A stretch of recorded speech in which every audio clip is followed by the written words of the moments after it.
আশা করছিলাম দেখা যায় এই গরু বিক্রি করে আমার ভার্সিটির বেতন ফি গুলা শোধ করতে পারবো, কিন্তু যে অবস্থা মনে করেন এটার যে খাওয়াইছি আমি আমার গাইডের টাকা দিয়া ওর যে কিনছি সেইটাও মনে করেন আসবে না। তাই আমি এটা লালন পালন করে যে আমি যদি ওই পড়াশোনার দিকে আরো পরিশ্রম করতাম বা অন্যদিকে আমি একটা চেষ্টা করতাম, আমার মনে হয় আমার কিছুটা হইলো সার্থক হইতো। এই কারণে মনে করেন আর ইচ্ছা নেই। কই আনবো বাজারের যে অবস্থা ভাই, আর গরু পালার ইচ্ছা নাই, আর গরু পালবো না। কারণ বাজারের অনেক অবস্থা খারাপ, খরচের টাকা উঠবে না। আমি তো গরু এই পরিশ্রম করছি, পরিশ্রমের দাম তো নাই। আমি যে খরচ করছি এটার পিছনে তারও দাম নাই। তো আপু এই যে প্রথম যে গরুটা দেখতে পাচ্ছি, হ্যাঁ মাশাআল্লাহ, এটা কয় দাঁতের গরু? এটা এটা 2 দাঁত। 2 দাঁতের গরু। এর দাম আসলে কিরকম চাচ্ছেন? 1,40,000 এর দাম চাচ্ছেন 1,40,000 চাওয়া দাম। চাও আর কি, বেচার নিয়তে এরকম আনছি এলা। যদি এখন তো বাজার অনেক খারাপ, জানি না আর কি কি হয়। না, কিভাবে বুঝলেন আসলে বাজার খারাপ? এই যে অনেক গরু আছে, ক্রেতারা সেরকম দাম বলে না, দেশের পরিস্থিতি ভালো না, এই কারণে অনেক সস্তা সস্তা তো গরু কিনে নেওয়া যাচ্ছে। এই গরু আসলে কত বছর ধরে পালতাছেন? আমি 3 বছর ধরে পালতেছি। হ্যাঁ 3 বছর। 3 বছর ধরে। কেন? এই পড়াশোনা করি তো এখন, পাশাপাশি একটা ইনকামের দরকার আছে, এই কারণে। পড়াশোনা করেন? হ্যাঁ। কিসে পড়তেছেন? এই এলএলবি অনার্স করতেছি। আচ্ছা আচ্ছা, যাক, খুবই ভালো। তার পাশাপাশি এই গরু পালতাছেন, যে আসলে গরু পালনের আয় দিয়ে আসলে পড়াশোনার খরচ জানি যোগানো যায়, এই জন্য আসলে এই পরিশ্রম করা। তো এই যে হাটে অনেক পরিশ্রম তো নাকি আপু? হ্যাঁ তা তো আছে, পরিশ্রম আছে। মানে এখানে তো থাকা খাওয়া সবটাই হাটে? না না, আমি চলে যাব। আমার যে আব্বু আছে, ভাইয়া আছে, ওরা থাকবে। আপনি আবার কালকে আসবেন? কালকে আবার আসবেন। আচ্ছা, এটার দাম চাচ্ছেন 1,40,000 চাওয়া দাম। হ্যাঁ, দেখা যায় 5-10 কম হইলো দিয়ে দেব। 30 হলো 5-10 কমলেও বিক্রি করে দিবেন। আর পরে যেটা দেখতে পাচ্ছি, মাশাআল্লাহ, এটা তো সুন্দর। এটা কি জাতের গরু? এটা ফিজিয়ান জাত। এটা কয় দাঁতের? এটা দাঁত বলতে পারি না। এটা দাঁতছে তো? হ্যাঁ মনে হয় দাঁতছে। এটা দাম আসলে কিরকম চাচ্ছেন? এটা 1,60 চাই। এটা দাম চাচ্ছেন 1,60,000 হ্যাঁ চাওয়া দাম। হ্যাঁ, বেচা দাম বলা যায়? এই 1.5 হলে বিক্রি করে দিই। 1.5 লক্ষ টাকা হলে বিক্রি করে দিবেন। তো আপু, আপনি বলেন যে আপনি যে পড়াশোনা করতেছেন, এই গরুর আয় দিয়ে আসলে আপনার যে পড়াশোনার খরচ যোগানো যায়, এই জন্য এই পরিশ্রম তো হয়, অবশ্যই হয়। হ্যাঁ তা তো হয়, পড়ালেখা যাওয়া, আবার গরুর দেখাশোনা করা, আবার কি সব সম্ভব পারেন? হ্যাঁ, চেষ্টা করতেছি, বাকিটা আল্লাহ জানে। ভাইয়া আছে? হ্যাঁ ভাইয়া আছে না? যা বল, মানে নিজে চাইতে যে নিজে আসলে গরু পালন করে আর আয় দিয়ে আসলে নিজেই জানি পড়াশোনা জানি খরচ যোগাতে পারেন, এই জন্য আসলে এই পরিশ্রম করা। তো ভবিষ্যতে কি আসলে মানে খামার দিবেন, যেহেতু গরু পালন করতেছেন? দেশের যে পরিস্থিতি ভাই, যে টাকা খরচ করছি সেই রকম তো হয় না, জানি না। এই যে আপু খেলতে জান হ্যাঁ বলি আর কি।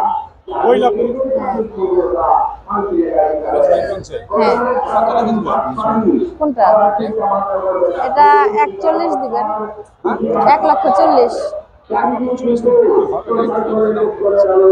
এখন আপনি বলেন। হ্যাঁ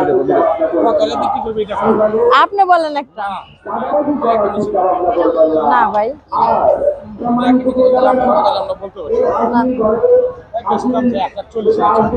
ভাইকে দাম বলবেন? কত বলছে? আমি দাম বলি না, উনি বলছে দাম 1,40,000। আপনি কি বলবেন? আমি বলুন শোনা, 80 দেখেন যদি খুঁজে পান। 80,000 বললাম। 80,000 কম হয়ে যায় না ভাই? 80,000 দেখেন বাজার যদি পান তো নিয়ে যান, সমস্যা নেই। আমি 40 বলছি, আপনি 5 কম দিন। 90,000 দিব। 90,000। 90,000 বলছে। মানে আসছে দেখতে থাকুন, কইলা পড়বে না আমার পরে আমি নিয়ে যাব। আসছেন দেখেন, দেখে 10টা যাচাই করেন, তারপরে ভালো লাগলে আসেন। ভাই কি আর একটু বাড়াবেন? তো আপু 90,000 তো বললো, না ভাইয়া, দিবেন না? আমার কিনা দাম মনে করেন আমি যে খাওয়াইছি তার খরচের টাকা উনি বলে নাই, আর আমি তো পরিশ্রম করছি সব বাদ। এই গরুটা আসলে 90,000 টাকা কম। নিয়ে আসছে, বাজার যাচাই করুক, যাচাই করে পরে যদি ভালো লাগে আসবে, আর না ভালো লাগলে আপনি তো বলেন যে এটা পারলে আরো 5 মানে 40 থেকে আরো 5-10 কম, তার মানে হ্যাঁ। 30। হ্যাঁ, কেউ যদি মনে করেন লাখের 1,10,20 যদি দেয়, হুম।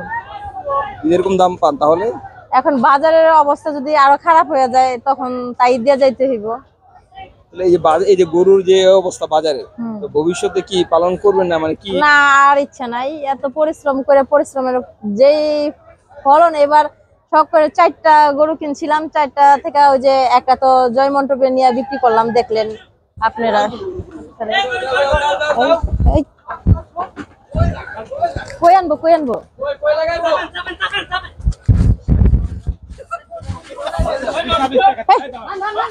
কেন বানবো? আল্লাহ রে, আল্লাহ রে, বিছনা বিছনা শেষ।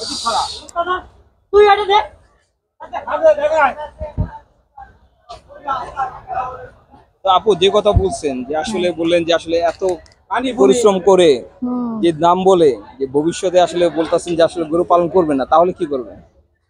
তাহলে যে পড়াশোনা করতেছি, যদি ভাগ্যে চাকরি বাকরি থাকে বা লয়ার আল্লাহ বানায়, তাহলে ওইদিকে আর কি। ওটা তো স্বপ্নে অবশ্যই একজন আল্লাহ যেন আল্লাহ আপনাকে যদি আপনার দেয় আর কি, ওই। স্বপ্ন পূরণ করে। হ্যাঁ। তো গরু আরে গরু আর পালন না ভাইয়া, এই যে পরিশ্রম আর যে কষ্ট, আমি নিরাশ হয়ে গেছি এবার। মানে কিরকম কষ্ট আসলে? কষ্ট তো মনে করেন, কষ্ট মনে করছিলাম যে ঈদের সময় সার্থক হইব, কিন্তু কিছুই না। কিরকম আসলে স্বপ্ন দেখছিলেন, আশা করছিলেন?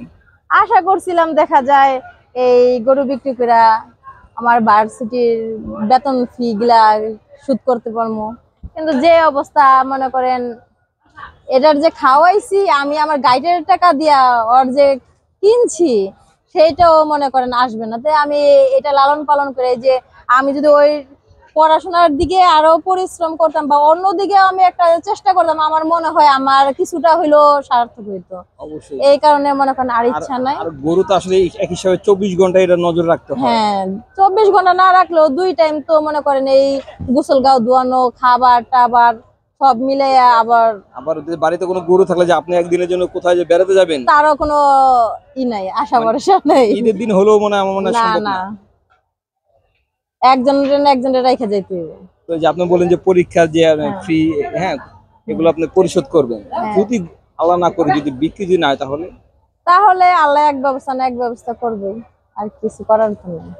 কারণ এখন তো এই শেষ মুহূর্তে আইসা হাল ছেড়ে দিলে হবে না। না না, এখন কি গাপ্পির হাতে কি বিক্রি করে যাবেন? যে যদি একটু কম যে দাম বলতেছে, আপনার সামনে মাত্র বললো যে 80,000, 80 থেকে 90,000, এরকম যদি দাম হয় বা এর চেয়ে বেশি যদি না উঠে, তখন কি করবেন?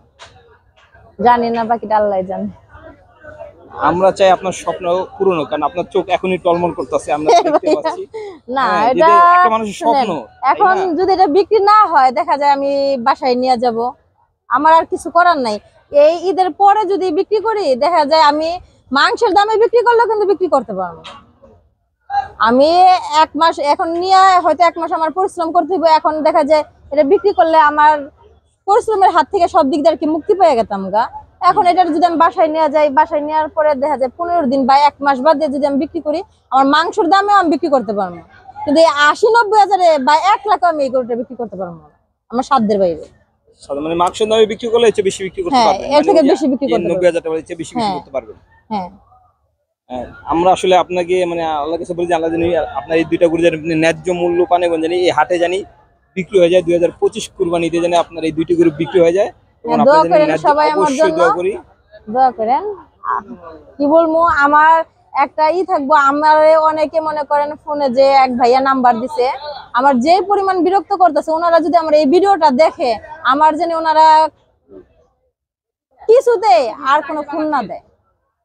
এটা অনুরোধ তাদের কাছে। আমি এই মোবাইলটা দিয়ে কোনো কাজ করতে পারতেছি না, একটা পার্সোনাল একটা জরুরি যদি ফোন আসতেছে, আমি ওনাদের কারণে একজনের সাথে কথা বলতে বলতে 2-3 জনে যদি ফোন দেয়, তাহলে ওই মোবাইলটা দেয়া আমার পার্সোনাল কোনো কাজই সম্ভব না। দেখা গেছে কোন একটা পুরো মানুষ বিশ্বের থেকে যদি একজন করে ফোন দেয় এক এক দেশের থেকে, তাহলে মনে করেন ওই ফোনটা দিয়ে কোনো কাজ করার উপযোগী না। না। আমি এই পেরেশানির থেকে আমার যদি একটু উদ্ধার করতে সবাই, আমি সবার কাছে রিকোয়েস্ট। আমরা বলতেছি দর্শক, আপনারা বিনা কারণে শুধু শুধু একজন মানুষকে বিরক্ত করবেন না, আপনাদের কাছে বিশেষভাবে অনুরোধ করছি। আসলে নাম্বারটা অন্য এক ভাই দিয়ে দিছে, জিনিসটা আসলে ভুল হয়েছে। আপনাদের কাছে অনুরোধ যে আপনারা এই নাম্বারে প্রয়োজন স্যার আপনারা ফোন দিবেন, বিশেষভাবে অনুরোধ। তো আপু আপনাকে ধন্যবাদ। আচ্ছা ভাইয়া, আসসালামু আলাইকুম।